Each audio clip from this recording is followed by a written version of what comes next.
Well, this week, all kinds of forces swept the U.S. as the presidential election turned red hot. The force of change from a black Democratic hopeful called Barack Obama, and the force of surprise from the Republican dark horse running mate Sarah Palin. But neither of them could compare with the most influential and perhaps most devastating force of them all. The hurricane called Gustav has not only done away what John McCain calls party politics, but it also blew off course Monday's Republican National Convention.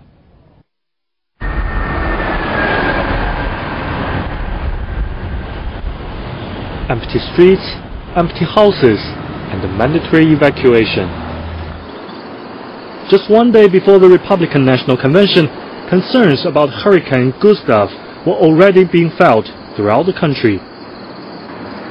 Monday night was supposed to be the opening act of a 4-day extravaganza designed to rally Republicans around their candidate John McCain. But instead, Mother Nature stole the show. The hype and splash Republicans were hoping for, Gustav washed away.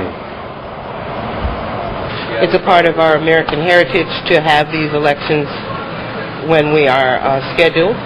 They're a part of our way of living, but our lives are more important, and we should be focused on that. While Gustav wiped out some valuable primetime coverage for the RNC, the surprising pick of Republican running mate Sarah Palin made up for it. The Alaska governor has remained in the headlines after disclosing that her teenage unmarried daughter is pregnant. The revelation splashed across newspapers and television screens throughout the country. I don't think it looks good. I think there's a conflict there. If you're talking about family values and good old-fashioned Republican ideals, I think there's some pressure that your life should back that up. In addition to Palin's disclosure, there was the news that she has a private lawyer in an ethics probe in Alaska. All this has led some to raise questions about John McCain's judgment and how thoroughly her background was examined. Charges McCain refused.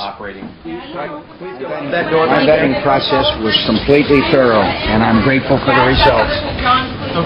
I think in political terms, what this does is create a distraction. And in fact, there may be more distractions because the vetting of her seemed to be a little casual.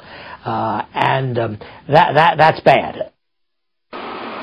While Republicans swung into damage control, Barack Obama's presidential campaign enjoyed a week to spare. Coming off a well-received convention where 40 million TV viewers saw Obama's acceptance speech, the Democratic nominee quietly made night appearances in battleground states and stayed low-key ever since.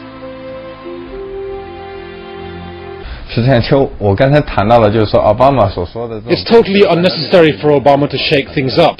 After all, if your opponent is self-destructing, don't get in his way. The balance of fate has clearly favored Democrats for this week.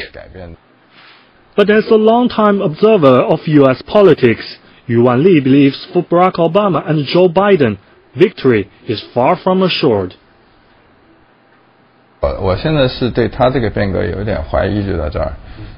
Although this election is full of historical breakthroughs, I still question to what extent Obama will change the status quo in America.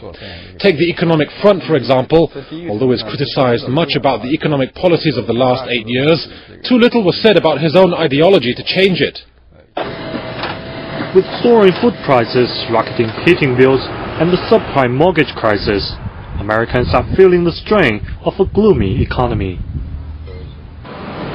In a community aid organization in New York, fears are rising that some of the city's neediest people will go hungry. Milk in New York City is now 77% more than it was just 1 year ago. Cereal products around here are 60% more, and tuna fish, which we send out when there's going to be a holiday and they need a little extra something, is 36% more. Here at St. Malachy's Church on the west side of Manhattan, Anchor Community Services operates a meal program that provides a hot breakfast and hot lunch to the elderly. Each meal is prepared on site and is served to about 350 people each day. But as food and fuel prices rise and the economy stalls, the city budget for Angkor has gotten smaller, and so have food donations. Now Angkor is struggling to serve as many people as possible on a dwindling budget. Obama promised Americans a clean break from the shortcomings of the current administration. These challenges are not all of government's making, but the failure to respond is a direct result of a broken politics in Washington and the failed policies of George W. Bush. But observer Yuan Li has his doubts. 从里根的保守主义革命开始。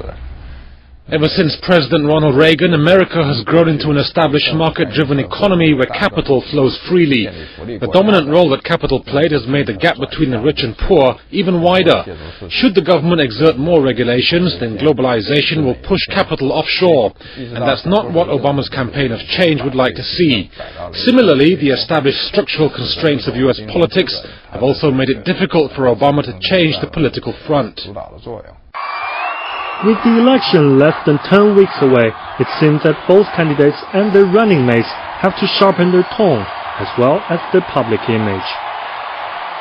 Whoever wins on November the 4th, one thing is certain, history will be made. As long as the Democratic and the Republican tickets remain the same, the next administration will either have the first black man in the Oval Office or the first woman in the number 2 slot. And that is at least one thing the election has already achieved. Well, with John McCain formally accepting his nomination on Thursday, both parties are now beginning a new leg in their race to the White House. The points the two camps have won or lost over the past fortnight will soon be overtaken by the presidential debate to be held in late September and through to early October. And we're certainly going to keep you updated on all that, but for now we take a short break. When we return, we take a look at the conflict in Georgia. You're watching World Insight. Don't go away.